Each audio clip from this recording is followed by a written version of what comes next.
Richard Moore here from Matesip Startup. So I wanted to do a really brief bit of information for you on the importance of staying broke. You might think it's a bit strange when your job, ideally as some kind of entrepreneur or a business owner, is to build your fortune, but staying broke, okay, is important in order to become, to become wealthy. I think it's completely making no sense whatsoever, so let me explain. It's a really simple thing. What you tend to find is that you have people who work their 9 to 5 and they get a fixed amount of income.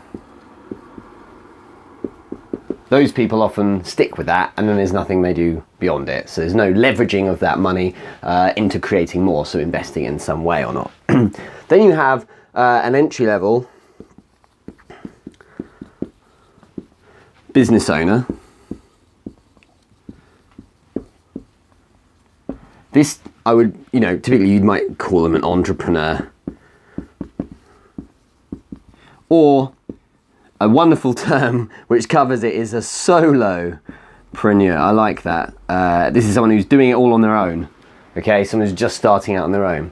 So what you tend to find with these people is they split into two camps.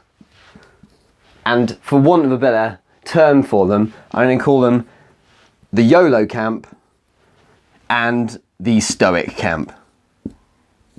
Okay, so it's really simple.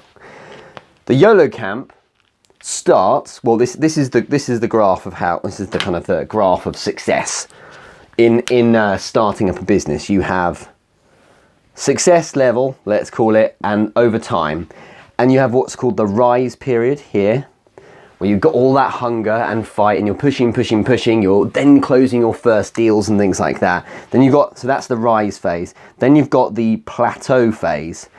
That can be a very short period of time, that can be absolutely ages, years for some people as well. And there's a thing here called the wall, okay? So the wall represents the point at which something changes for the company beyond plateau. The reason why companies have plateau phases, especially if you're an entrepreneur or a solopreneur, is really simple. What you have is a number of customers who come on board, and then the rest of your time and energy is focused on servicing those people. So you get to a point where you can take on no more, you have no more capacity or bandwidth to grow effectively. And the result of this is that you are getting maybe even new clients, but you're losing some as well, and you're basically treading water. You're kind of cycling on the spot because everything you put in gets you returned, but the business is standing still basically. So you tend to find the level of effort is very high at this point, and it's to kind of keep things moving, just to keep all the balls in the air because there's so much going on. You've moved beyond the startup real rise phase where you can get by just focusing on customer acquisition, but now you've got to start looking after them. Now there's the administration and all that kind of stuff that's really starting to grow. And you might think, well, wouldn't you take people on to help? Precisely. You've got the right mindset if that's the kind of view you have. So what happens here is you either have decline or you have a further rise based on innovation. Okay? Decline comes, and this is so cool, it's so crucial, because decline comes absolutely from a lack of focus on building new things, so new innovations, or outsourcing when necessary, or bringing in new people to help you out. So maybe growing a team, getting an assistant, whatever it might be. Now, decline means you're spending so much time in the plateau phase that initial fun part that you really enjoyed, that really kind of made you jump out of bed in the morning because you weren't doing a 9 to 5 and you're pursuing your own kind of lifestyle choice, it tends to end up where you resent the business. And what you end up with when you resent the business is excuses, and then you decide to fold, and that's the end of the business, okay? But if you innovate, to get over the wall, what you need to do is create something new, reiterating your product in terms of what you have, making a newer or better version of it, adding more people in, growing the sales team. getting experts in to help with different parts of your business, and the result of this is then it will move you on to the next level. Continual innovation is crucial. So how is this relevant here? When you're moving through the rise stage, you get to an interesting point, and it's usually kind of, you know, to start with, there's this kind of little dotted line. This is what I call, this is just in the 8-step startup course, but I'm giving you a whistle-stop tour of it today. This is the first milestone for your finances, okay? So the first milestone is when the company pays for itself. Simply put, you're no longer subbing or funding the business. Your startup business is no longer using your, your savings or any kind of loan you've given it. The money in each month is covering the overheads or the outgoings in order to keep the business afloat. If you have to have staff or you have to buy equipment or whatever it is, that's just covered by the amount that's coming in. Now, once you've hit that first milestone, anything after that each month that's generated, of course, is profit, okay? Now, retained profit is money that you keep within your business to reinvest, okay? Unfortunately, a lot of people decide when they see profit to start getting excited. I've worked those long hours, all those 19-hour days. You know what? I deserve it. And suddenly you draw out $5,000 and you've got yourself a holiday. Or, do you know what? I'm going to upgrade the computer. Or I'm going to buy a new flat screen TV because I deserve it, because, you know, I've worked so hard for it. This is the YOLO attitude, so you only live once attitude. And what happens is when you start getting to that point, the rise phase plateaus early. Okay, it plateaus early because what you're doing is you're not reinvesting the money that you're getting as profit above the first milestone, you're taking out.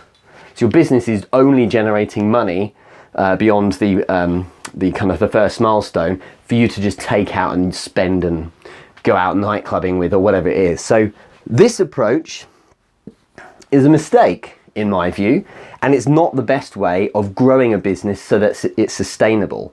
It's very fashionable, so this is really important. It's very fashionable to talk about passive incomes. If you want a passive income, you have to work hard to move through this stage over the wall and build your innovation beyond that, so you're rising to the point where the business now is generating sufficient income that you can move to a second milestone where you have a buffer, and then a third milestone where you can actually start paying yourself a bit.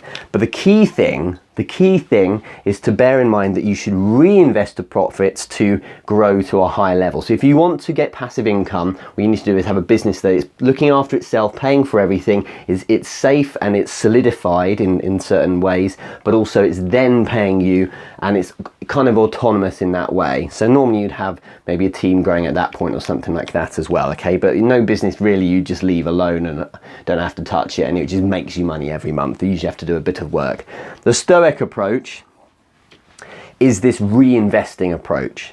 And what I'm suggesting with Stoic approach is that you stay broke, okay? And I think Gary Vaynerchuk said you should pay yourself last. You know, I remember my first business, I gave money, I paid money to my wife and my household, my cars and my house itself and things like that, and I had just enough for me to get by. In fact, I just lived off some consulting fees. Everything else was straight back in to build other projects and things like that. Because if you can get by, then what you can do is build for the future. The whole point of being Stoic, if you've not heard of the term, Stoic means putting off current pleasures for future gains, okay? So there's a deeper meaning of it if you really look it up, and it's about, you know, really pushing off everything for the future. But the point is, if you don't go for the immediate term profit, so lose that immediacy and play what's known as the long profit game, whereby profits in to the company turn into reinvestment, so that in the future you can either put more of those the profits, you get more profits out of that go back into the company, and you can then pay yourself. Okay, so don't take these profits out straight away, reinvest, then you get more profits in, then you get in more and more, and it does become a snowball if you get it right. If you get it really right, then you can start paying yourself and, you know, really benefiting from that as well. Okay, and I wanted to finish with 2 examples of people who've done this. There are many, many, many, many more. Okay, but for instance, Jeff Bezos, who founded Amazon. Think about this. He has a net worth of, it's currently $66 billion. His salary is $80,000 a year. Okay, another one. Tony, I can go on day, I'm just going to give you 2. Tony Hsieh from Zappos. I'm reading a lot about Zappos at the moment, so I'm interested in what he's doing. Net worth is $840 million. His salary, $36,000 a year. He takes $3,000 a year. His first business he sold to Microsoft for over 200 million.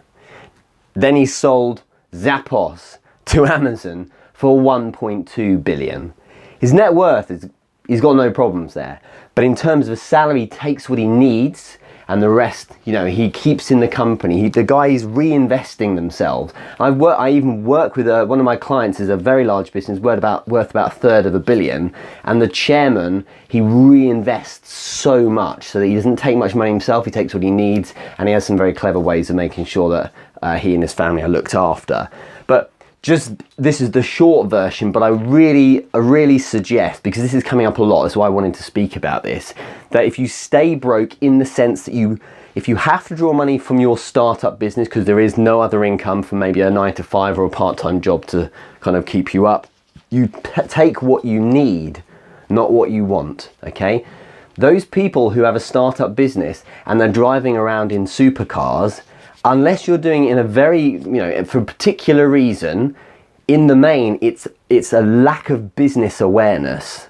And people flashing money around when they don't have much, they have a little bit that they're drawing out as profit. These people have a lack of business awareness. Unless it's specifically for a business that requires you to flash your money around, such as one of those businesses where perception that you look wealthy is important to you. But it's really crucial to bear this in mind. The more you reinvest profits, so retain the profits in inside your company, build something new, innovate, look for that, you know, explore another avenue, you'll end up with more profits that can go in. You can then reinvest even more, and this cycle really gets exciting. And then of course some can come out and pay yourself. Okay, so hope that's of use. If you find this valuable, the 8-Step Startup course, there's a whole segment on this kind of thing. It's 73 lessons, it's $57. PM me or check out 8stepstartup.com. But this kind of thing, there's some real good technique to it, but at the very least it's a simple way to look at things. So hopefully that helps a lot, and that clears up a lot of confusion for some people who seem to think the moment they get profit, that's all money to take out. Okay, there's a better way, and if you're just a little bit more stoic and a little less YOLO, you'll see a big difference. Okay, hope that helps. Speak to you soon.